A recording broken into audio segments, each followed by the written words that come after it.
And those elephants really look like they're enjoying the snow. And speaking of snow, it's time for our AcU16 first look at the weekend weather. And we've got a new meteorologist on the team tonight. Say hello to Stefan Spielberg. Thanks, Kelly. Actually, it's Steven Spielberg. That's what I said. Let's take a look at what's right ahead of us Friday. I'm thinking it's going to look a lot like this.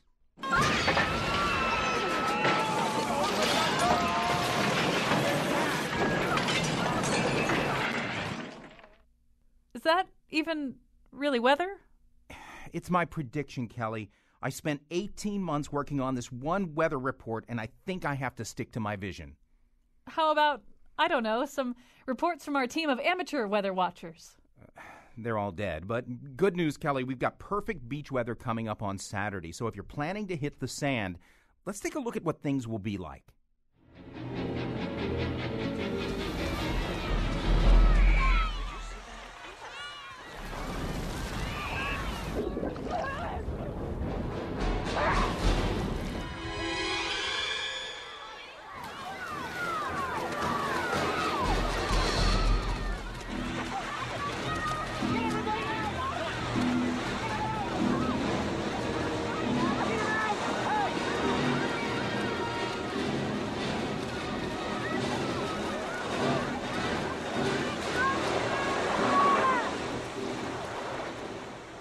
Is that blood?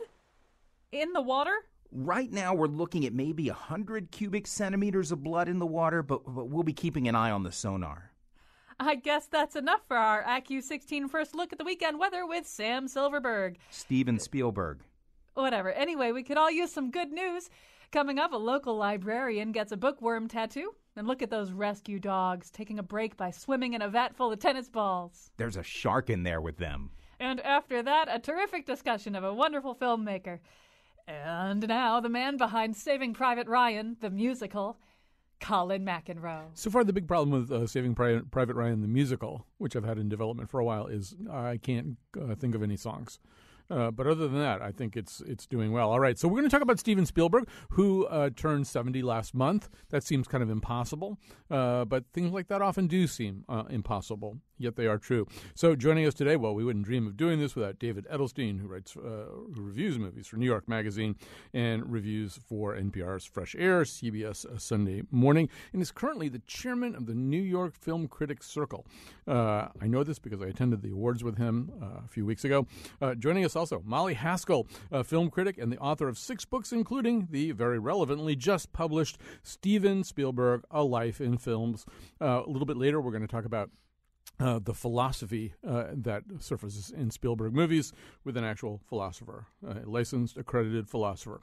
All right, so Molly Haskell, we're going to begin with you. I guess maybe the first thing to ask you is, you could write books about anything you wanted to in the world of film. What's your relationship with the work of Steven Spielberg that makes you want to tackle his gigantic oeuvre? Well, I didn't actually initiate the project. It's part of the Yale University Press's Jewish Live series. So they try to pair interesting writers with subjects. And they came to me, and at first I hesitated because I never have been. In fact, I in my preface, I give all the arguments of why I'm the wrong person to do this book. I wanted to sort of defang the critics and anticipate criticisms that I wasn't the right person.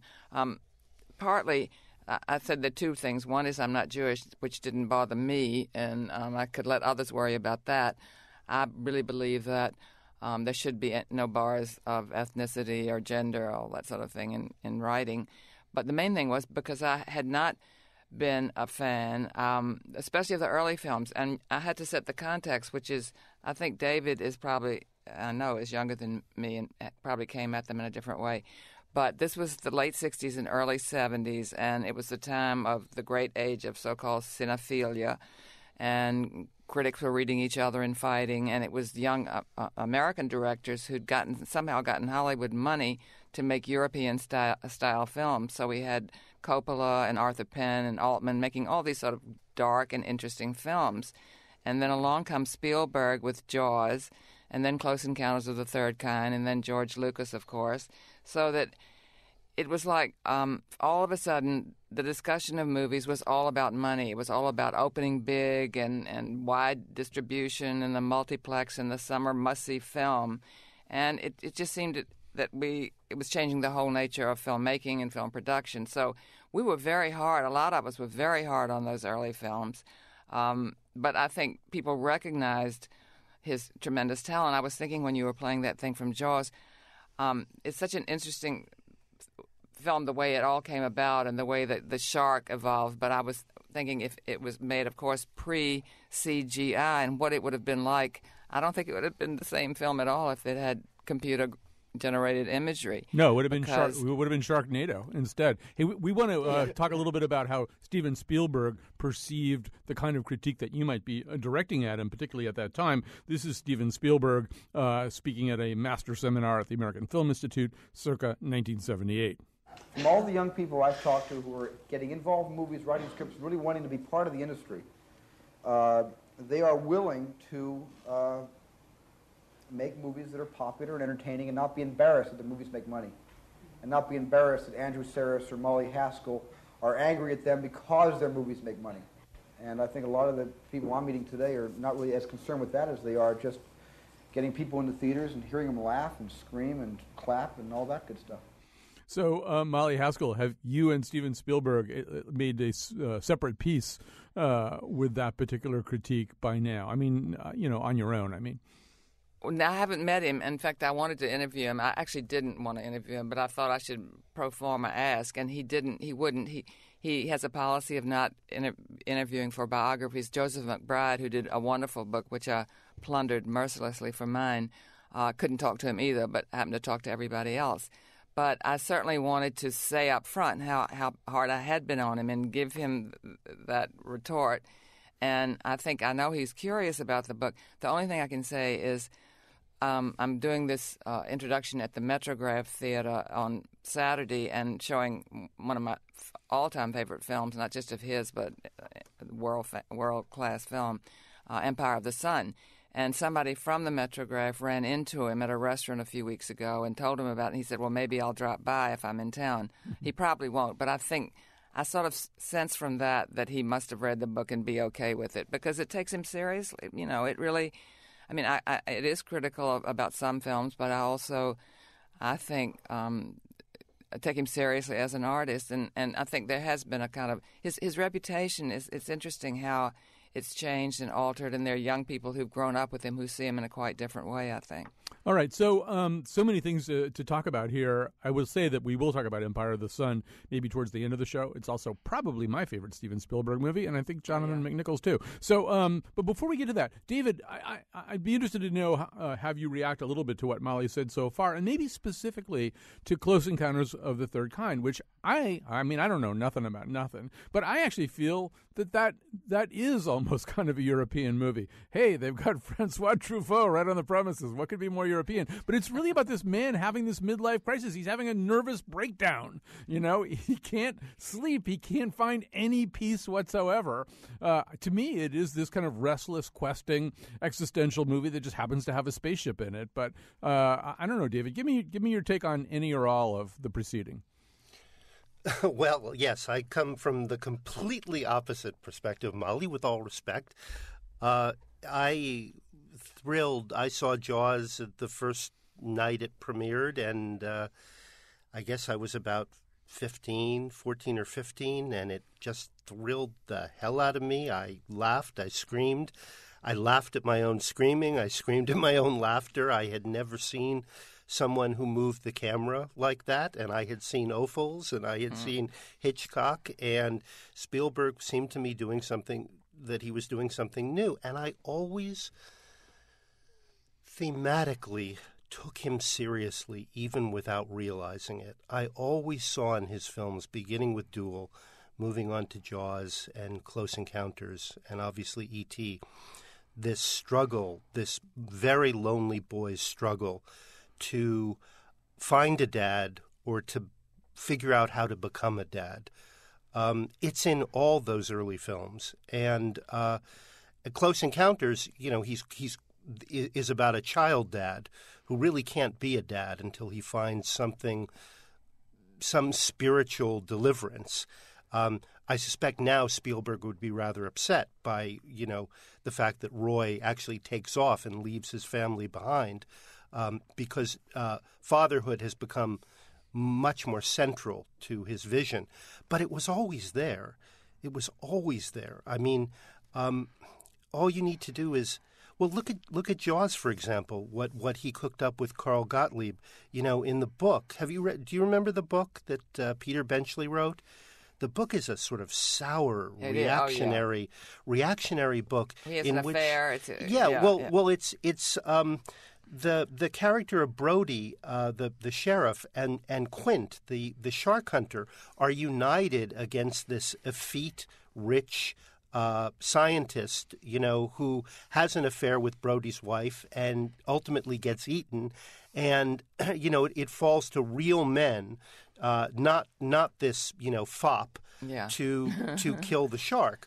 In the movie, they switched it, so it's Brody and Hooper who are kind of against Quint. It's a satire of machismo, and Brody is afraid of the water, and it's about him kind of growing from a frightened child to a real dad.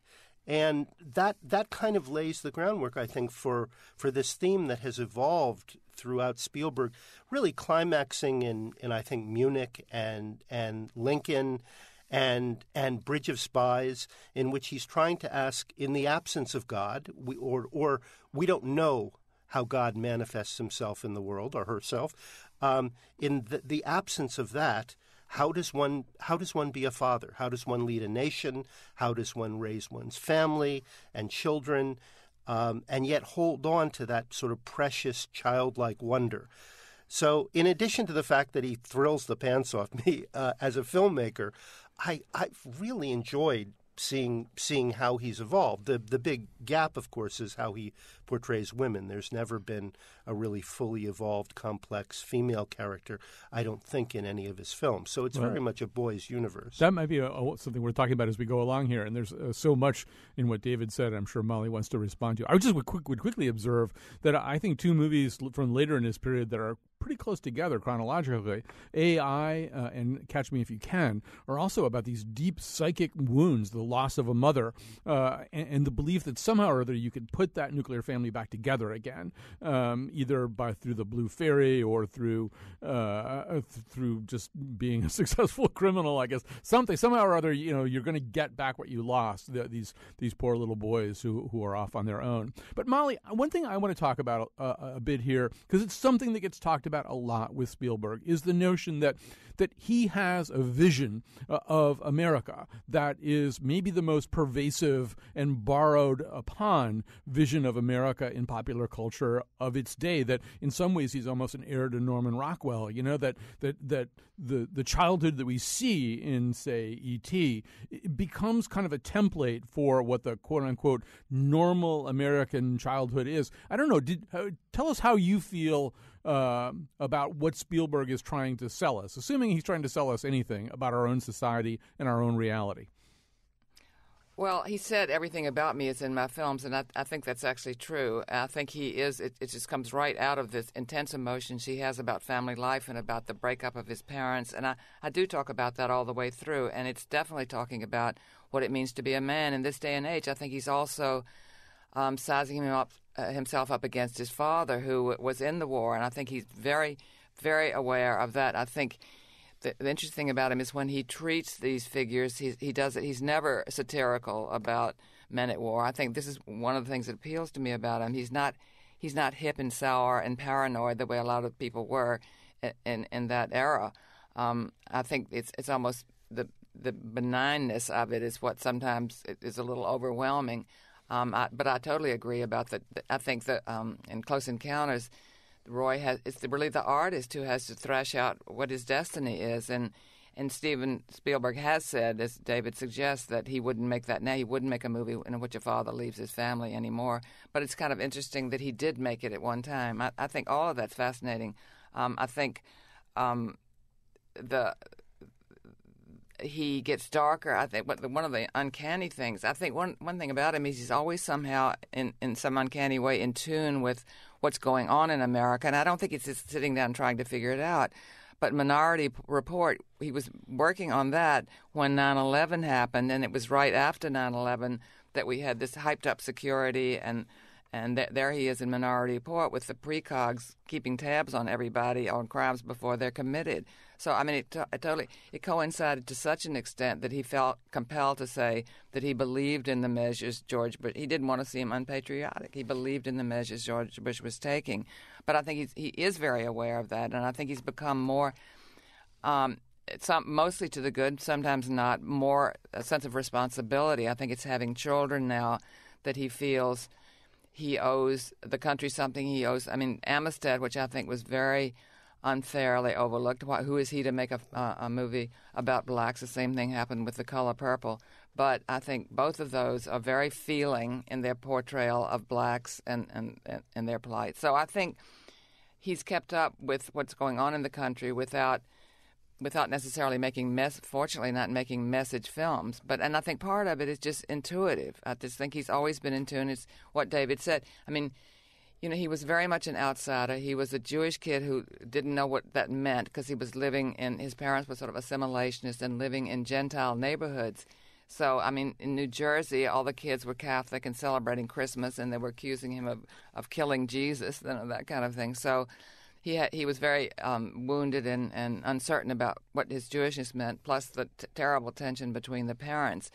And all of that, I think, feeds his films, that sense of being an outsider, of not fitting in, and that's what is so appealing. And also, when you think of science fiction, traditionally has been completely escapist. He did something that really nobody else has done, at least certainly not to that extent, of bringing the family. I mean, generally science fiction is what guys love. It's an escape from family. It's escape from love story. You know, it's just all of those sticky emotions. I just want to stop you there. I think something I want to I don't want to miss this because it's a really interesting point. Because David, one thing that based on what Molly's saying, I'm thinking, 93 is an interesting year. He releases Jurassic Park and Schindler's List. Schindler's List is kind of the moment where he, really as a total auteur, he does, I think, everything on that movie.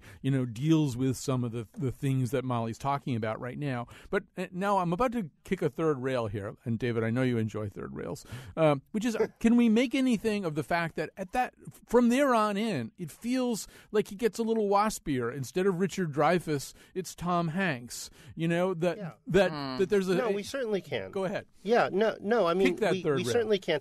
The Norman Rockwell thing is a little troubling. I would argue that E.T.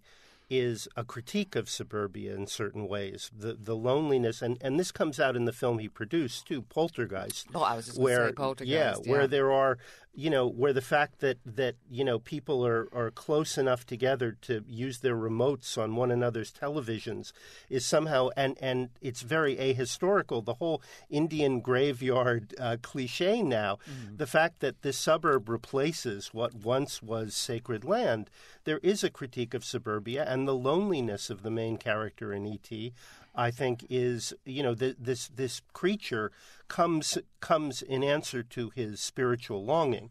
So, but yeah, I mean, with Saving Private Ryan, with Schindler's List, there is a kind of, this is very much about, I mean, in response to 9/11, directly, he made War of the Worlds, which is about a father who triumphs over this alien invasion, who somehow holds his family to the point of absurdity. I think it's a great movie, but I also think it's also kind of laughable, the way this guy, basically his only objective is getting his children to his ex-wife in Boston.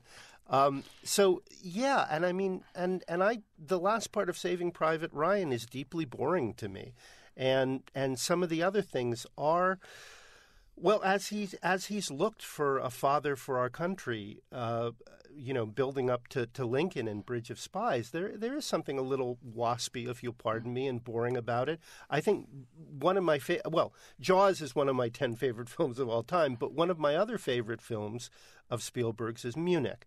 And Munich is the only time working with Tony Kushner in which he's really ended a film on a note of absolute despair. Here is a man who has carried out this horrible job that has killed his colleagues and has happened in a somewhat moral vacuum, and he is looking for spiritual guidance. He is begging this character played by Jeffrey Rush to come home and break bread and do Shabbos with him and his family. He is begging him. And Jeffrey Rush kind of sneers and walks away. And there is an incredible void there, a lack of a father figure that ends the night. It's the only time Spielberg has done that. I wish he actually did it more. Final point. That year that you were talking about, 93, Spielberg was, in a way, maybe too good. Too good when he started off. He was too smooth. He was too fluid. And as he began to get more money and to kind of build his own sets, there was something about his fluid technique, with this fake universe that he would create. And, well, Hook was the worst of them. But even Indiana Jones and Jurassic Park, there was something that became, I don't know, it sort of, everything sort of went too much in the same direction. Like, I loved his technique when the settings were more real, were grittier, and there was a real tension there between this very fluid technique and the real world. You get that in Jaws. You get that, actually, if you look back in Close Encounters and E.T.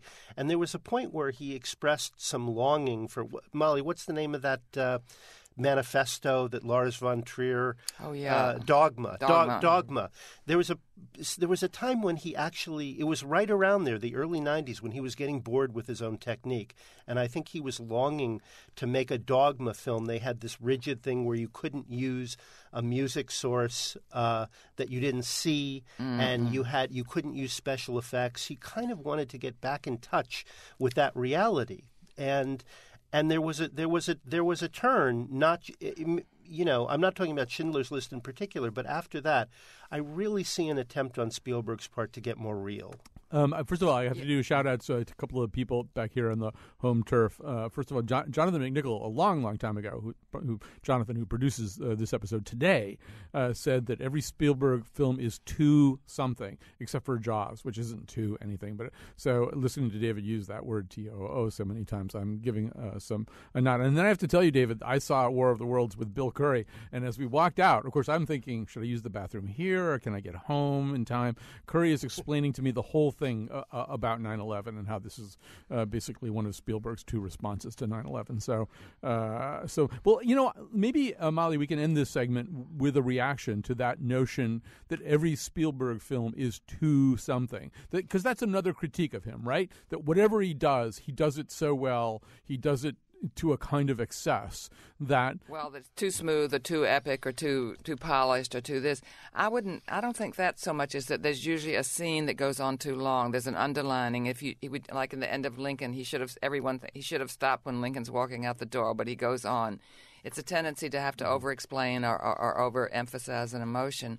But send you out positive, also to send you out with some hope. Yes, exactly. To a fault. Yeah. To a fault. Yeah.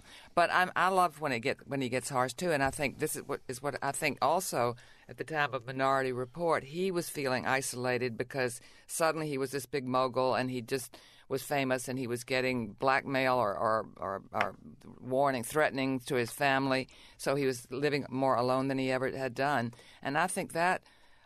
It penetrates his films in a very interesting and sort of melancholy way. All right, that's why, actually, let me just, one final point.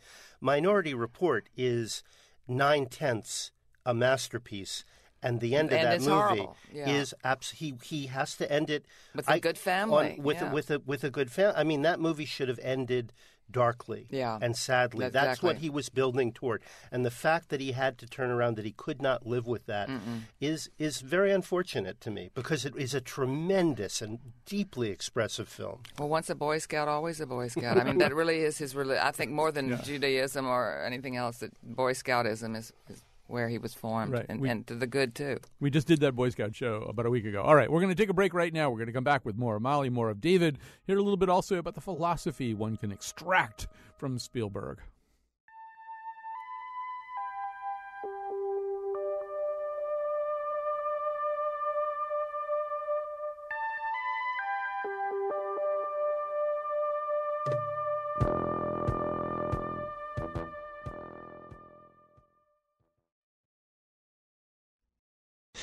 was no boat accident. Did you notify the Coast Guard about this?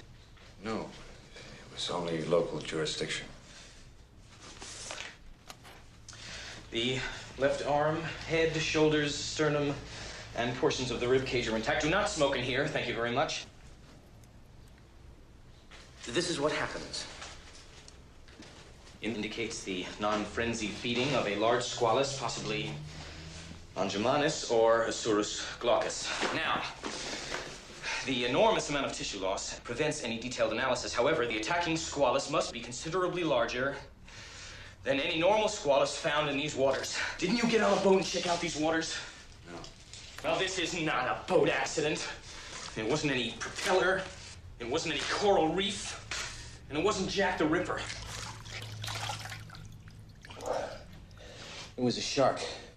All right. Well, we thought we had to play something from Jaws, and we're talking about Steven Spielberg today. I will say I'm not interested in getting in a conversation about it because David will tell me I'm wrong. But I actually do think that character is maybe the John the Baptist of what we've now come to call competence porn. You know, competence porn is these movies where we watch highly qualified, really smart people solve problems. The Martian is kind of, you know, the perfect example, or anything Aaron Sorkin ever had anything to do with. I feel like that guy there, the ichthyologist. Yeah, but he doesn't kill Colin. He doesn't kill the shark. Well, it's just they're just getting going. See, I knew you would disagree with him. No, he doesn't kill the shark. I know. Ultimately, his fancy, his competence, and his fancy equipment is not enough to do what has to be done.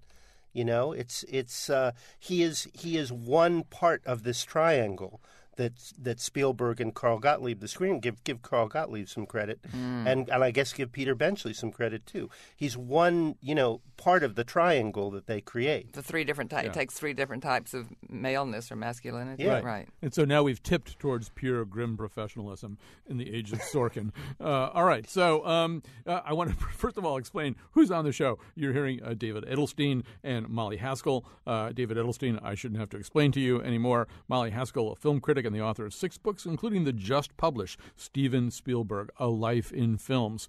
We also want to talk a little bit about other ways you can mine these movies for their deeper currents.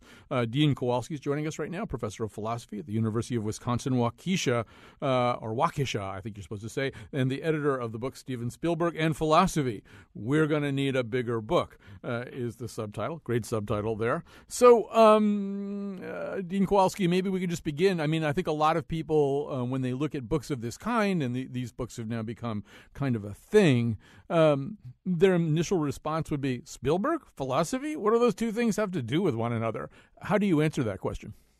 That's a good question. Thanks for having me on the show. I think what you have to do is to take a look at the film itself and try not to have too many preconceived notions and just take a look at what it is that you're actually viewing. And if you find even somebody like Spielberg asking a philosophical question, well, then that should be, you know, great evidence for thinking that he has some interest in that topic. And then the issue becomes probably, well, exactly what is he saying and how much is he saying, and does he have a view? Right. So let's pick a movie, and it's one that all three of you can discuss. The two of you have already discussed it. We're going to talk briefly about the movie Minority Report, and as we get ready for that, let's hear a little clip from Minority Report. Is this the scene? Is this the Agatha scene in the hotel? This is the scene with Agatha in the hotel room with Leo Crow.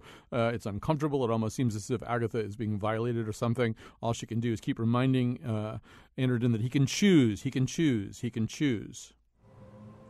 Every day for the last 6 years, I've thought about only two things.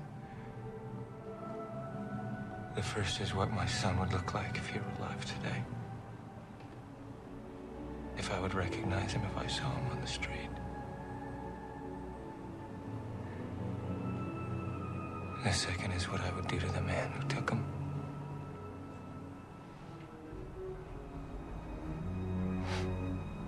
You're right. I'm not being set up. You have to take me home.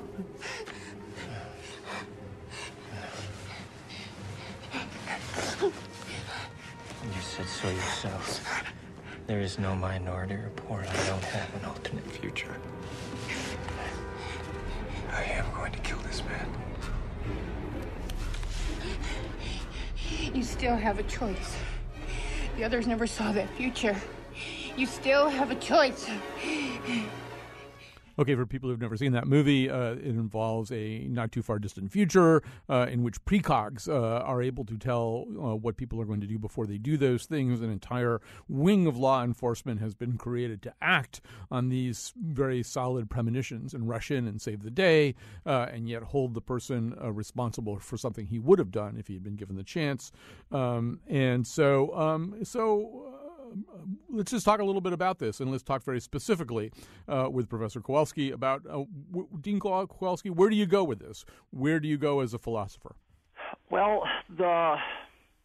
where I started with this is I like to go all the way back to the source material, and because the short story is rather well known, at least Philip K. Dick is rather well known, which then leads a lot of people to go back and read that story. The story itself is very philosophical. And so then what I'm kind of interested in is, in what ways did Spielberg consciously change the story so then that he could get at some of the ideas that he wanted to explore? And by doing that, I think you have a way in to the messages that he wants to express. And what messages? I mean, what messages do you perceive there? Well, in that story, I think two things come to mind first. The most obvious one is that the endings are different. In Dick's short story, pre-crime is not shut down. The main character, Anderton, makes some sacrifice to keep it open. But Spielberg, of course, closes it down because he thinks, it seems, that the risks of abuse are too great. And then ultimately it seems that would be giving up too much freedom for the sake of security. The other important difference, I think, has to do with the precogs themselves.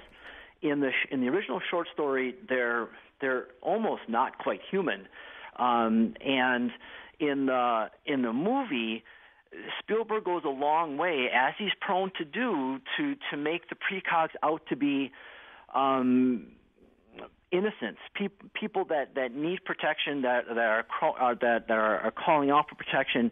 And what happens then is that the precogs themselves become a sort of family, in a way, as your other discussants had talked about today. At the end of the film, where the three of them are there together, and the twins are there, and Agatha's there. But I think then that is kind of representative of some of the values that Spielberg holds dear. You know, I want to go to Molly and to David about this. I mean, obviously there are a lot of different ways you can watch a movie like this, Molly. You can certainly watch it. I'm sure Jeff Sessions will have some program like this on board in the next 2 or 3 years. So you can sort of see this as, well, this is really what the state would love to do, make everything even tidier. But you can also see it, and it's one of the ways in which Dean Kowalski does interrogate it, as a meditation on fate, and to what degree are our destinies laid out for us already, and to what degree can we change them? I don't know. As you, with your critical eye, Molly, look at this movie, what is it saying to you? Well, I do think it's a discussion of free will and determinism, and I think although it gives a nod to free will, I think it's very pessimistic about it. I don't think it really does believe in it. I mean, I think it's an incredible evocation of all the ways, and really sort of prescient in a way, because a lot of it wasn't in place then, but of how our devices know everything about us and anticipate our desires, and we've turned our lives over to them out of convenience and pleasure, and I think that's what it captures. Also, this man on the run, which is a great theme.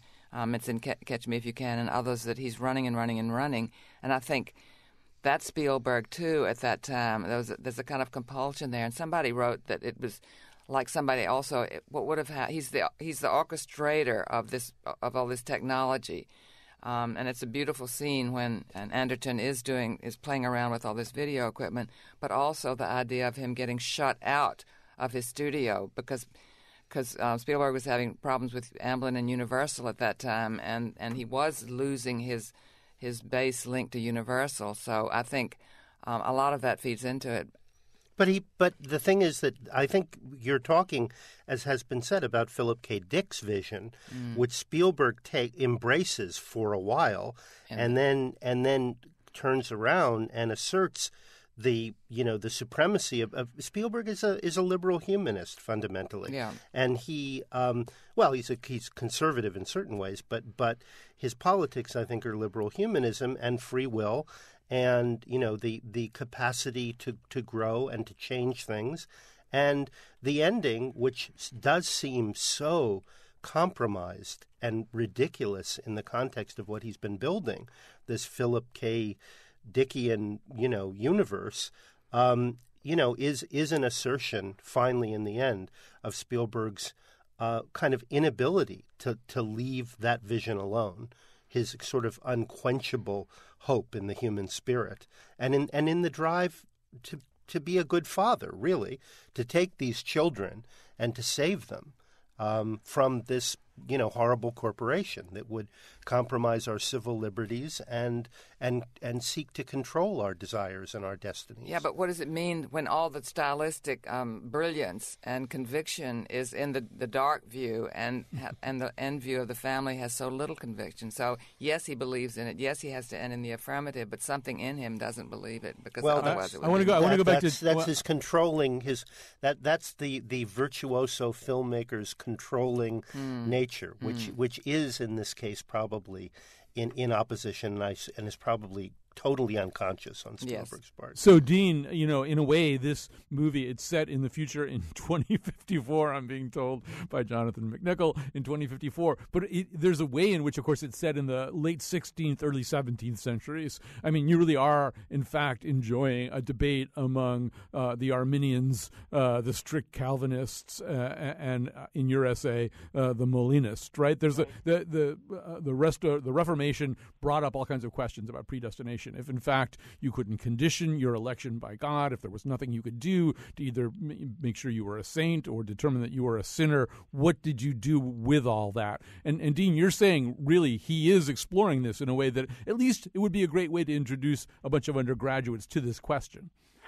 Absolutely, and in fact, I have done just that over the years, and The interesting thing at first is right away at the beginning of the film, he gives you the case of Howard Marks, where the precogs have these visions of Howard murdering his wife and her lover, but of course before it ever happens. And so then that raises the question, well, if the future is now foreknown, then there must be now truths about it to know. But of course, if there are now truths about the future, then the future is kind of locked in. And that has obvious kind of connections to theism. And it was and still is a topic that philosophers are interested in. And so then what happens is Spielberg gives you kind of a very sort of realistic, albeit future, kind of a way to think about those topics. Is it indeed the case then that it's unjust to be punished in the way that the pre-crime team does? Because after all, they intercede, and before Howard Marks or any future murderer actually does anything, that future is cut off. So no harm is really done. And then, of course, the future murderer is punished just as a murderer would be. And so what I find, again, fascinating is that not only is Spielberg kind of not really rehearsing, but sort of kind of going through that, but he also gives us someplace new to go. This question of, well, why are future murderers punished just like any other murderer? Furthermore, is it appropriate for someone to be punished for something that they would have done, even though they never actually did it?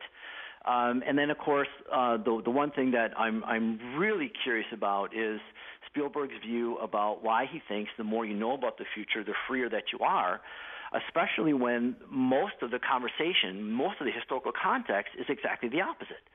The problem seems to be that if God or whoever does foreknow your future, then your future's locked in and you're not free. And so then what I wish, the philosopher in me, what I wish Spielberg would do then is kind of go into more of why he thinks that's the case, Of course, he doesn't, but thankfully, then I can do some of that for him. There you go. That's how you get your book. Dean Kowalski, great to talk to you, professor of philosophy at the University of Wisconsin at Waukesha. Go Packers, Sunday versus the Cowboys, and the editor of the book, Steven Spielberg in Philosophy. We're going to need a bigger book. We're going to need a bigger show to contain all the stuff that we want to talk about. We're going to take a break, come back with more Molly and more David. I like that movie called Always. It does not get much recognition in your oeuvre, but Steven Spielberg, I even like Always.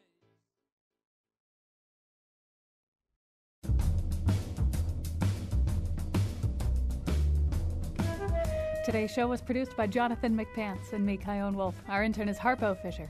The part of Bill Curry was played by Drew Barrymore. Catch up on everything we do at WNPR.org/Colin. On tomorrow's show, the nose goes to La La Land and wrestles with plagiarism. And now, back to Colin. All right. With us, David Edelstein, who writes, of course, for New York Magazine, reviews films also for NPR's Fresh Air and CBS Sunday Morning, chairman at the moment of the New York Film Critics Circle. Actually, can I correct you there? My term has expired. Oh, was there with the coup d'etat? Were there jeeps? No. We only do it for 1 year. So I did my pardons. I forgave. Good. Ben Stiller for Zoolander 2, and I issued my pardons, and I beat it out of there. So I'm chairman emeritus now. I would love to see your list of pardons. All right. Molly Haskell is a film critic and the author of 6 books, including the just-published Steven Spielberg, A Life in Films. And, in fact, Steven Spielberg has just turned 70 within a few weeks of today. Molly, as I was looking at the filmography, I was realizing that I'd seen almost everything because as an American, you kind of have to. And so I did. And one of the things I realized was I don't think anybody has made so many memorable movies with so little sex. Sex is kind of a thing that's in movies. There's that whole sort of kiss, kiss, bang, bang thing. Well, he doesn't. I mean, what's up with Spielberg and sex? These are very sexless movies for the most part. Totally sexless, absolutely. And the one that he was Always with Holly Hunter, and that she just, I think it has to do with his growing up in antagonism with his father, but mostly his mother, and was like a kid sister to him, and he had 2 sisters, and then his mother was like a third sister. And so all the women in his movies are sister-like. I mean, Karen Allen in the Indiana Jones is very like sort of a tomboy kid sister. He just never evolved in some way Oedipally to grapple with adult sex. But he knows it, and he sort of said, I don't do that very well, and so he stays away from it. So I think there was one interview where somebody said, well, you never have nudity. Well, the thing is, he doesn't have adults at all, adult males and females at all. But it's amazing how great he's been with this huge part of life missing. He sublimates like mad. Is what he does. But it would. I mean, it would be I don't know. I mean, he saves it for his shrink, I guess, or maybe it's unexamined in his life. It would be fascinating what a Spielberg. You see, that's what Molly was saying. I'm very taken with her point of view on Minority Report when she talked about how, even though Spielberg views this state with horror, the surveillance state, he is such a techie. He has this George Lucas side to him that, probably the most passionate sections in the movie involve the technology and how, in control this character is. And I hate to use phrases like anal retentive or controlling, but Spielberg, it's been very tough for him as a director. One of the complaints back in the day, especially coming out of that wonderful period in the late 60s and 70s that Molly talked about, is that Spielberg was doing too much. He was manipulating us too much. Right. He was telling us how to feel when, Scorsese or Robert Altman or, Coppola or some of these other, really interesting American directors, and European directors were not really spelling out more ambiguity. There was more ambiguity, and Spielberg was just with the John Williams music. He was always telling us how to feel. He was always manipulating us. So there is this kind of, it's very difficult for him to let go. To just kind of be and let something unfold. I guess Hitchcock is a lot like him, although Hitchcock, being Catholic, was able to explore his own kind of guilt. and shame. Well, there's so much more subtext in Hitchcock than there is in Spielberg. Everything is there on the surface. I think that's one of the things about it. I mean, you can go deeper, and you just don't you don't get anything. Right. There's a lot of similarities to Spielberg's technique, that fluidity, and Hitchcock's, and the real the sort of omnipresence of the director's point of view. But Spielberg doesn't really quite he just doesn't let go. He doesn't let go. Hey, I've got one more thing I want to ask you guys about. We only have about 4 minutes left, and this is a much bigger conversation. But as I kind of got ready for the show, I was thinking there might not be any director ever who so rewrote visual reality, like rewrote the world that we live in a lot of ways. I mean, you can sort of think about visual tropes from movies of the past, things that sort of look and feel different because somebody made a movie that way. But, I mean, Jaws changed the experience of going in the water for people. People just were a lot more worried about sharks, disproportionately worried about sharks compared to what they should be worried about. And I read somewhere somebody wrote, you see a commercial where there's a Coke can coming in a spaceship, or you see something where a basketball player's steps make the earth shake the way a Tyrannosaurus would in Jurassic Park, and you just realize we are living in this visual and auditory vocabulary created by this one guy that, so much of our world, I think, is recognizable through Spielberg movies. I don't know, Molly, am I overstating his influence? No, they had an anniversary last year when I was doing the book of Jaws. And during that summer, there was an actual jaw attacked 2 little boys in North Carolina on the beach. But somehow it just wasn't as exciting as the movie because, he has made real life. He has recreated real life at such an intense degree and such a terrifying degree in that movie that the reality pales alongside it. Who was it? Was it Hitchcock or Wells who said that Spielberg directed without the proscenium arch? Was one of the first guys. I think Pauline said that. I think. No. She was quoting somebody. Oh, she was. I think it was Hitchcock. What does that mean? What does that mean? Well, it means that everybody had a sort of regarded the frame theatrically, but Spielberg could get into it. Those water level shots in Jaws, those kind of immersive. You're above the water, you're below the water, you're at the water level. The very subjective use of the camera that was pretty fresh back then, and I think that. And for some of us were really primally affected by that. The other day, I was at the beach I was at a beach the last year, and I did something kind of. There was a shark sighted off the shore, and I just couldn't resist. I walked up and down the beach after they reopened them, going, "Pippet, Pippet, come here, Pippet, Pippet, Pippet." And one guy said, very funny, jackass, you're going to scare people. And I said, anybody who's scared, and anybody who knows what I'm referencing is not going to be scared. Also, I'm actually less afraid of the water than I am of the highway. I hate driving, and I think one of his real masterpieces is that medium-length film he did for television, Duel, in which it's a truck stalks a driver, and it's just brilliant. Yeah, it's the subjective. I think he really used a subjective camera in a way that even went a little further than Hitchcock at that point, and he kind of took some of Hitchcock's vocabulary and pushed it literally into kind of new areas. All right, also, I hear music. He doesn't do sex. I hear music. I think that means we're done. I could listen to you guys talk for another hour. I really could. And you've been fabulous today. Molly Haskell, please come back. David Edelstein, you have absolutely no choice. And thanks also to Dean Kowalski. Yes, it's like a Minority Report. I've already seen all the other shows David is going to be doing with me. I know what the future looks like. He doesn't really have a whole lot of free will. And thanks to Jonathan McNichol for putting this whole thing together, to Kion Wolf. I may have to surprise you. Yeah, okay. do something unexpected. I guess that does happen, doesn't it? All right. Thanks, and we'll be back tomorrow with the news. We'll be talking about La La Land, about which David and I also have our differences. Happy birthday, oh happy birthday to Steven Spielberg. Don't get me wrong, Spielberg is a super talented guy, but it was kind of disappointing that he screwed up some pretty basic historical facts in Lincoln. I mean, getting eaten by a T-Rex on a remote island? Even school kids know that Lincoln was eaten by a T-Rex in a theater.